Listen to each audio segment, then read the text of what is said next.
विमल पोलो जोबा केसरी, हर पल मनाओ केसरी त्योहार। नमस्कार, आप देख रहे हैं राष्ट्र की बात। मैं हूं मानक गुप्ता। मेरे साथ स्टूडियो में राजकिशोर तिवारी, सीनियर जर्नलिस्ट और पॉलिटिकल कमेंटेटर, सतीश के सिंह भी हैं। अभी बाकी मेहमानों से परिचय कराता हूं। बिहार में दोनों ही गठबंधनों में, एनडीए में भी और इंडिया यानी महागठबंधन में भी, सीटों को लेकर जबरदस्त खींचतान चल रही है। अब नौबत यहां तक आ गई है कि एक एक सीट पर गठबंधन के ही दो दो सहयोगी दलों ने, बल्कि कई जगह तो तीन तीन सहयोगी दलों ने अपने उम्मीदवार उतार दिए हैं और सबका दावा उसी सीट पर है, चाहे एनडीए हो या फिर महागठबंधन। पहले एनडीए में क्या चल रहा है, जिसकी हम चर्चा कई दिनों से कर रहे हैं, उसकी अपडेट आपको दे देता हूं। दरअसल अब बीजेपी के सहयोगी उपेंद्र कुशवाहा नाराज हैं और इतने नाराज हैं कि उनको दिल्ली बुलाया गया और अमित शाह को इस पूरे मामले में दखल देना पड़ा।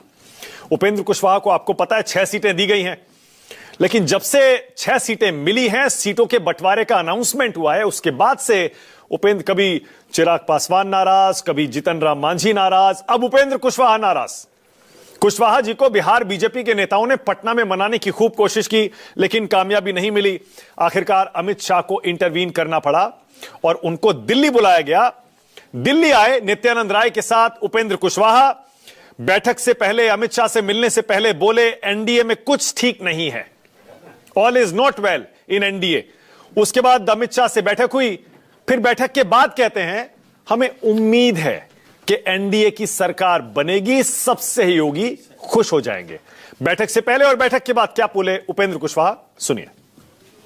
चलते वक्त भी कहा है कि गठबंधन में कुछ इशू है जिसको रिजॉल्व करने की जरूरत है और आए हैं यहाँ माननीय गृह मंत्री जी से मुलाकात हम लोगों की होगी और मेरा विश्वास है कि सब चीज ठीक ठाक हो जाएगा, रिजॉल्व हो जाएगा।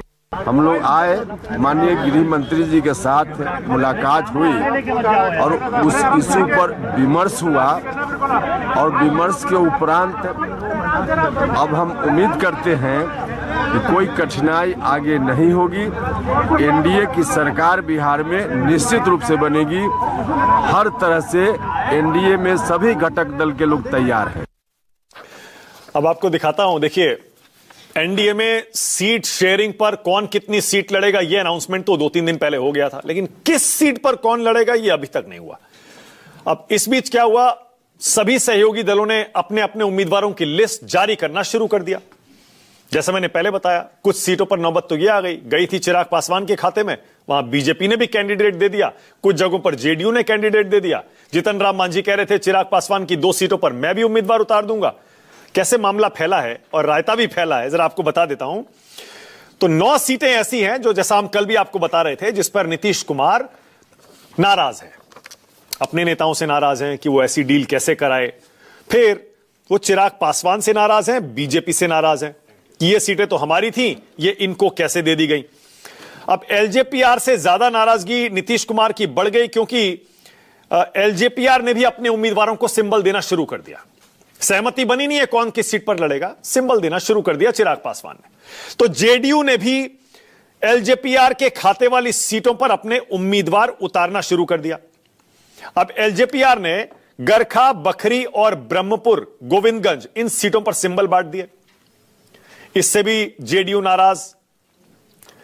फिर चिराग पासवान की सीटों पर बीजेपी ने भी कुछ जगह अपने उम्मीदवार उतार दिए। तो कुल मिलाकर ऐसी 29 सीटें हैं जहां पर चिराग पासवान को जो मिली हैं, उनमें से 12 सीटों पर बीजेपी और जेडीयू ने अपने अपने उम्मीदवारों को या तो उतार दिया है या उतारने की तैयारी चल रही है। एक महुआ सीट भी है जिस पर एलजेपी और उपेंद्र कुशवाहा की आरएलएम आमने सामने आ गई है। अब जेडीयू ने अपनी पहली जो लिस्ट जारी कर दी है, उसके बारे में भी आपको बता देता हूं। जेडीयू ने अपनी पहली लिस्ट में 57 उम्मीदवारों के नाम घोषित कर दिए हैं, जिनमें 6 मंत्रियों के नाम हैं। सराय रंजन से विजय चौधरी को टिकट दिया है। नीतीश के गढ़ नालंदा से श्रवण कुमार लड़ेंगे। सोन बरसा, जो कि मैंने जैसे पहले बताया चिराग पासवान चाह रहे थे वो टिकट, वहां से रत्नेश सदा को मैदान में उतारा है। 3 बाहुबलियों को टिकट दिया है। मोकामा से अनंत सिंह, एकमा से धुमल सिंह है। कुचायकोट से अमरेंद्र पाटे को टिकट दिया है। अब आपको एक और तस्वीर भी दिखा देता हूं। बीजेपी ने भी अपनी लिस्ट जारी कर दी है, नीचे आप देख भी सकते हैं। बीजेपी ने एक और लिस्ट जारी कर दी है। तो सारी डिटेल्स आपको न्यूज 24 पर चुनाव से रिलेटेड मिलती रहेंगी। अब एक तस्वीर आपको दिखाता हूं। दिल्ली की मुख्यमंत्री रेखा गुप्ता बिहार पहुंची हैं।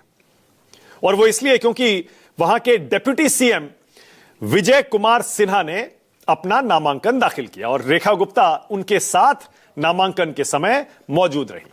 विजय सिन्हा ने बाकायदा नामांकन दाखिल करने से पहले पूजा पाठ किया और उसके बाद अपना पर्चा दाखिल कर दिया। तो बीजेपी ने भी जमीन पर अपनी तैयारी शुरू कर दी है। जैसा मैंने पिछले 2-3 दिन आपको बताया, नॉमिनेशन की तारीख नजदीक आ रही है, अब सिर्फ 3 दिन बचे हैं। सीटों पर बंटवारा नहीं हुआ तब भी नामांकन तो भरना ही पड़ेगा, इसीलिए हर पार्टी अपनी लिस्ट भी जारी कर रही है, उम्मीदवारों को सिंबल भी बांट रही है, नामांकन भी शुरू हो गया। आज तेजस्वी यादव ने राघोपुर से अपना पर्चा भर दिया और तेजस्वी यादव के लिए एक तरह से शक्ति प्रदर्शन का मौका भी था। पहले चर्चा ये हो रही थी प्रशांत किशोर यहां से लड़ सकते हैं, लेकिन प्रशांत किशोर ने ऐन मौके पर चुनाव लड़ने से इनकार कर दिया। अब तेजस्वी यादव के नामांकन भरने की ये तस्वीरें, लालू यादव, राबड़ी यादव उनके साथ इस नामांकन के मौके पर मौजूद रही। राघोपुर वही सीट है जो लालू परिवार का गढ़ मानी जाती रही है। लालू जी यहां से कई बार एमएलए रहे, राबड़ी देवी यहां से जीती, तेजस्वी यादव यहां से 2 चुनाव जीत चुके हैं और उसके बाद अब तीसरी बार यहां से उसी सीट से मैदान में उतरे हैं। 1995 से दरअसल यहां लालू परिवार जीतता आया है, बस 2010 में राबड़ी देवी यहां से एक बार हारी थी। तो तेजस्वी यादव का जो सफर है वो यहीं से शुरू हुआ है। जरा देख लीजिए एक बार, 2015 में तेजस्वी यहां से जीते, 2020 में जीते, अब 2025 में एक बार फिर यहां से जीतने की तैयारी कर रहे हैं तेजस्वी। लेकिन प्रशांत किशोर ने यू टर्न मार लिया। प्रशांत किशोर जब राघोपुर गए थे, याद करिए उनका बयान, कह रहे थे मेरे आने की खबर से ही तेजस्वी यादव भाग जाएंगे। 2 सीटों पर चुनाव लड़ने की तैयारी कर रहे हैं। लेकिन आज प्रशांत किशोर ने खुद यू टर्न मार लिया और कहा हमारी पार्टी ने निर्णय लिया है, मेरे पास जो पहले से काम है उसी को पूरा कर लूं, चुनाव लड़ने जाऊंगा तो नुकसान हो जाएगा। क्या बोले प्रशांत किशोर, सुनिए। नहीं करेंगे, अभी वो निर्णय हो गया है पार्टी में। चंचल सिंह जी का राघोपुर से करने के बाद तो आप कॉन्टेस्ट नहीं कर रहे हैं? नहीं कर रहे हैं, पार्टी ने निर्णय लिया है कि मेरे पास पहले से जो काम है इसी को अगर मैं पूरी तरीके से कर लूं तो काफ़ी है। तो अगर मैं चुनाव लड़ने जाऊंगा तो 2-4-5 दिन जो नुकसान होगा उससे जनसुराज के कई प्रत्याशियों को नुकसान हो सकता है। इसलिए पार्टी लार्जर पार्टी हित में मुझे जिम्मेवारी दी गई है कि जो मैं काम कर रहा हूँ ये काम करता रहूँ। एंड आप कॉन्टेस्ट नहीं करेंगे बट पार्टी को एक सपोर्ट? बिल्कुल, जो कर रहे हैं अभी जो काम कर रहे हैं वो करते रहेंगे। अब महागठबंधन में भी सीटों का पेंच जबरदस्त फंसा हुआ है। अभी तक कोई अनाउंसमेंट नहीं हुआ है। एनडीए में कम से कम ये ऐलान तो हो गया कि कौन कितनी सीटों पर लड़ेगा, लेकिन महागठबंधन में तो सीटों की संख्या पर ही सहमति नहीं है। कांग्रेस, आपको पता होगा, पिछली बार 70 सीट लड़ी थी, इस बार भी 65 से 70 मांग रही थी। आरजेडी ने साफ मना कर दिया, इतनी सीटों की संभावना नहीं है।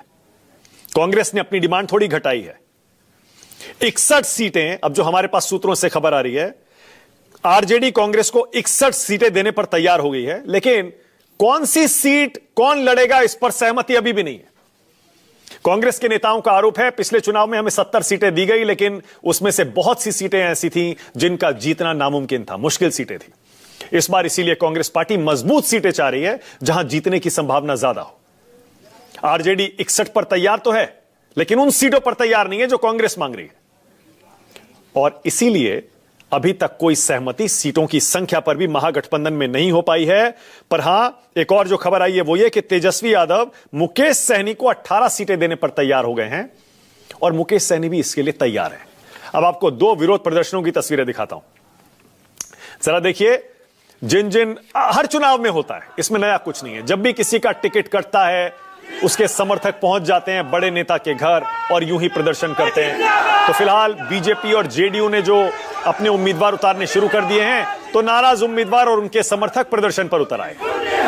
यह भी एक रंग है हिंदुस्तान के लोकतंत्र का, बीजेपी और जेडीयू के कार्यकर्ताओं का प्रदर्शन। चलिए अब डिबेट शुरू करते हैं। राष्ट्र की बात में आज का सवाल आपकी स्क्रीन पर। आज का मेरा पहला सवाल यही है, दोनों गठबंधन में घमासान, क्या अब मोदी राहुल परेशान? और दूसरा, क्या तेजस्वी के सामने प्रशांत किशोर ने टेक दिए घुटने?